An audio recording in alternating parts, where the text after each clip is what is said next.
¿Qué es un informe? Un informe es un texto en el que se reporta información sobre un tema y se formulan conclusiones al respecto.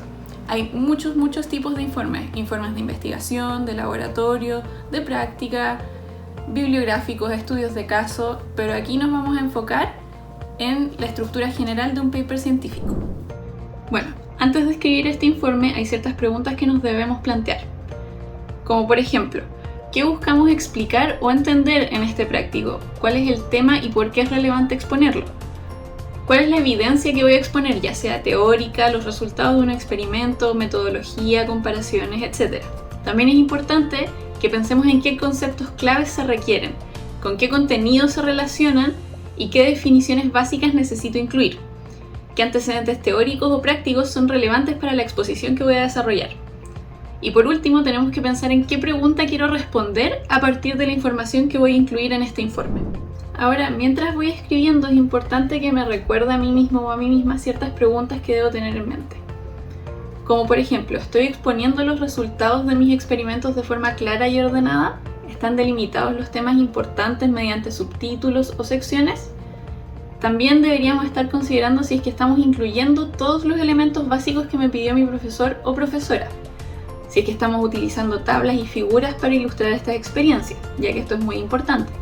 También saber si es que estamos comparando los resultados con lo que esperaba obtener y cómo se explican las discrepancias si es que las hay.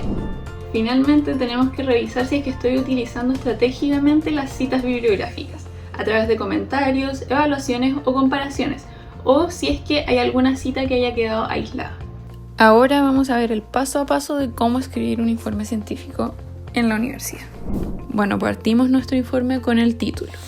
Luego de esto tenemos un resumen o abstract, pero esto solamente si es que corresponde, y corresponde en los artículos científicos, no en los informes.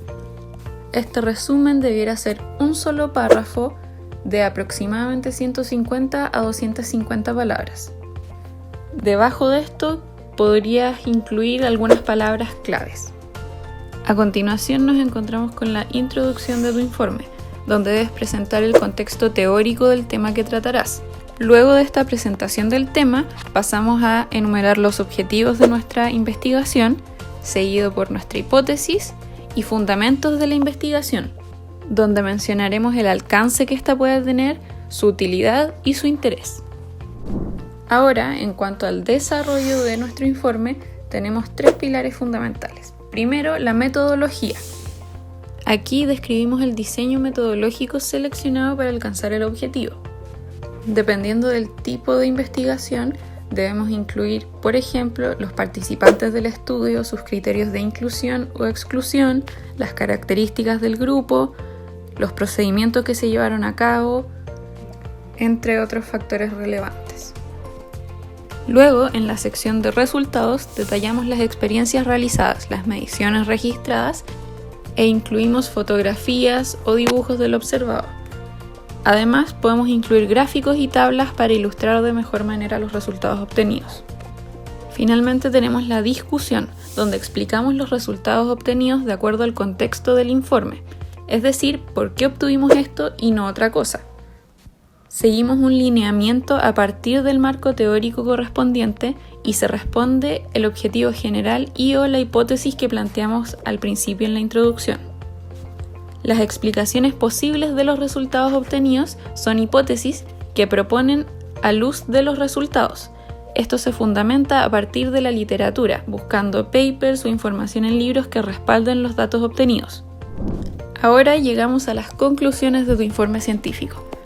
Nos tenemos que basar en los resultados y la posterior discusión que hicimos de estos resultados. Y con esto enunciar una o varias respuestas breves y concisas sobre el experimento o el estudio que se hizo. Además, podemos aprovechar este espacio para recalcar la importancia del estudio o investigación que acabamos de llevar a cabo y las repercusiones que ésta puede tener.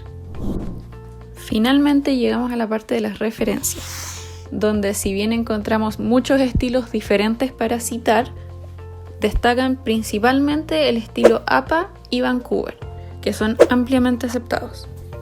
Primero vemos que en el APA partimos hablando de autor o autoras del artículo, indicando el apellido y las iniciales del nombre.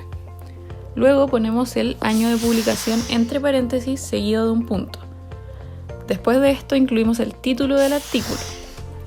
Solo la primera letra de la primera palabra y los nombres propios se escriben con mayúsculas. Después de esto tenemos el título de la revista científica, donde incluimos el título completo y debe estar en cursiva. Seguido de esto tenemos el número de volumen, que también debe estar en cursiva. Después el número de emisión. Luego el rango de páginas que utilizamos para la referencia. Y finalmente el DOI o URL. Ahora, para citar un artículo de revista científica online, en una lista de referencias en formato Vancouver, incluimos los siguientes elementos. Partimos de nuevo con autor o autora del artículo indicando el apellido y las iniciales. Luego, el título del artículo. Escribes en mayúsculas solo la primera letra de la primera palabra y los nombres propios, igual que en el estilo APA. Después de esto tenemos el título de la revista científica, seguido por el año de publicación. Después de esto ponemos la fecha de acceso, que corresponde a la fecha en la que revisamos más o menos esta referencia.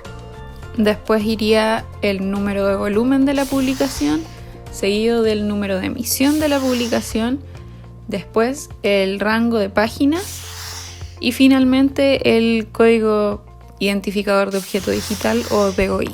Como se pueden fijar, la verdad es que en ambos estilos se requiere más o menos la misma información, pero un detalle muy importante es que en tu listado de referencias, en el formato APA deben aparecer en orden alfabético, es decir, orden alfabético según el primer apellido del primer autor. Mientras que en el estilo Vancouver van en orden de aparición en tu informe, o sea, en el orden que lo fuiste citando. Cuando terminemos de escribir, también hay cosas que deberíamos revisar. Por ejemplo, ¿cumplí con mi propósito de escritura? ¿Incluí todo lo que el docente o la docente me exigió? Deberíamos revisar si es que mantenemos la exposición en tercera persona, si es que las tablas y los gráficos están correctamente numerados y etiquetados. Luego deberíamos leer todo para asegurarnos de que la escritura es clara, que se entiende lo que quiero decir. También tenemos que verificar que los principales hallazgos o conclusiones del informe queden claros, que conectamos el informe con nuevas inquietudes, investigaciones dentro de la conclusión, además de siempre verificar que tengamos buena ortografía o errores de tipeo.